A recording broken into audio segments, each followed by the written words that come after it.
જૂનાગઢ અને પોરબંદર જિલ્લાના આવતા ઘેડ વિસ્તારમાં ચોમાસાની સિઝનમાં ભાદર, ઓજત, ઉબેન સહિતની નદીઓમાં ભારે પૂરથી ખૂબ જ ભયંકર સ્થિતિ સર્જાય છે।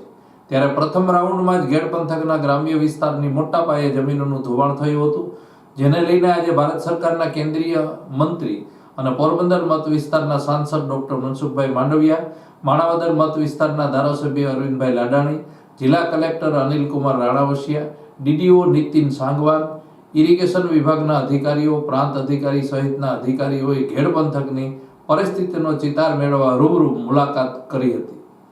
માણાવદર વંથલી પંથકના પીપલાણા, કોયલાણા, માંદોદરા, મટિયાણા, પાદરડી સહિતના વિસ્તારોમાં ચોમાસામાં ભારે પૂરથી તારાજી સર્જાય છે। આ સમસ્યાને માત્ર કાગળ પર ન જાણી શકાય તે માટે આ વિસ્તારની મુલાકાત લઈને સમગ્ર પરિસ્થિતિનો ભૌગોલિક અભ્યાસ કરીને કાયમી સમસ્યાનું નિરાકરણ થાય તે માટે અધિકારીઓને પ્લાન રજૂ કરવા સૂચના આપવામાં આવી હતી। ઉપરાંત નદી કાંઠાના વિસ્તારના ખેડૂતોની જમીનનું ધોવાણ સાઇટની નુકસાનીનો સર્વે પણ તાત્કાલિક કરવા સૂચના આપવામાં આવી હતી। આગામી બજેટમાં આ ઘેડ પંથકની સમસ્યાનું કાયમી નિરાકરણ થાય તે માટે સરકાર સાથે સંકલન કરવામાં આવશે તેવી ખાતરી આપવામાં આવી હતી। માણાવદર તાલુકાના મટિયાણા પંથકની રૂબરૂ મુલાકાત લઈને ત્યાંના પ્રશ્નો જેવા કે પૂર સંરક્ષણ, પારો બનાવવો, પ્રોટેક્શન વોલ સહિતના પ્રશ્નો અંગે ચર્ચા કરી હતી।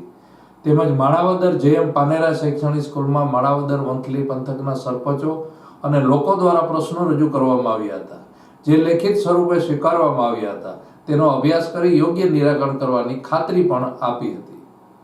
આ સરકાર એ હંમેશા લોકાભિમુખ સરકાર રહી છે। અમે તમારામાંથી ચૂંટાઈને ગયા છે, એટલે કે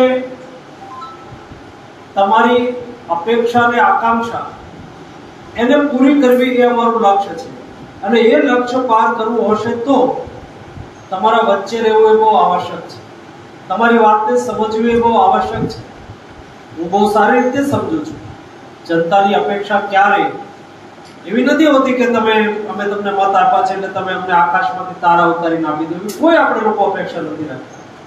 આપણી અપેક્ષા હોય છે આપણા નાના મોટા પ્રશ્નો હોય સાંભળે, આપણા પ્રશ્નો, આપણી વાત આપણે યોગ્ય જગ્યાએ કહી શકીએ, આપણી વાત સાંભળ્યા પછી એ સમસ્યાનું સમાધાન કરવા માટે પ્રયાસ થાય। બસ પ્રયાસ થાય તો હું માનું છું કે આ પ્રયાસ એ પરિણામમાં પરિવર્તિત થતું હોય છે। આપણે ઈચ્છીએ એ બધા જ કામ આપણી ઈચ્છા અનુસાર ન થાય, પરંતુ યોગ્ય કામ હોય એનો નિકાલ માટેનો પ્રયાસ થાય એ બહુ આવશ્યક છે દોસ્તો। વિશેષ મારે અત્યારે કોઈ ઉદ્બોધન કરવાનો ઈરાદો નથી। હજુ મારે બે મીટિંગ છે, એની ઉપલેટા અને ગોંડલ, એ બંને પૂરી કરીને સાંજે 8 વાગ્યાનું પ્લેન પકડીને દિલ્હી પહોંચવું છે। પરંતુ મને દિનેશભાઈ કહ્યું હતું કે તમે આવો છો, માણાવદરથી ચાલો છો તો માણાવદરના કાર્યકર્તાને, લોકોને, સરપંચોને પણ મળવાનું થઈ જાય એવું કરજો। મેં એને હા પાડી હતી, એટલા માટે આપ સૌને આમંત્રણ આપ્યું છે। મારું પહોંચવામાં સામાન્યતઃ ટાઈમ ટેબલમાં માનનારો વ્યક્તિ છું, એટલે આવું ક્યારેય ડિલે થતો નથી, પરંતુ આજે પ્રસંગ એવો હતો કે મારો સ્વાગત કે સન્માનનો કાર્યક્રમ હતો ને, ખેડૂતોના સમસ્યાઓને સમજવાનો પ્રસંગ હતો, એટલા માટે મેં જ્યાં જેણે મને રોક્યો, જેણે જે વાત કહી એ વાતને મેં સાંભળી, હું રોકાયો।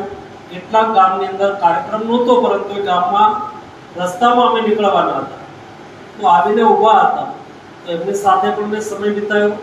કેટલીક જગ્યાએ પ્રત્યક્ષ જઈને નુકસાની મેં જોઈ, કેટલીક જગ્યાએ રસ્તામાં ચાલતા હતા અને કેટલાક ખેતરની અંદર પાક ઉગી શક્યો નહોતો, કારણ કે ઉપર ફ્લડ થઈ ગયું, રેલનું પાણી આવી ગયું। એ બધું જોતો આપ સૌની વચ્ચે આવ્યો છું। આપ સૌને મળીને હું ખુશી વ્યક્ત કરું છું। આપ સૌને અનેક શુભેચ્છાઓ, ધન્યવાદ।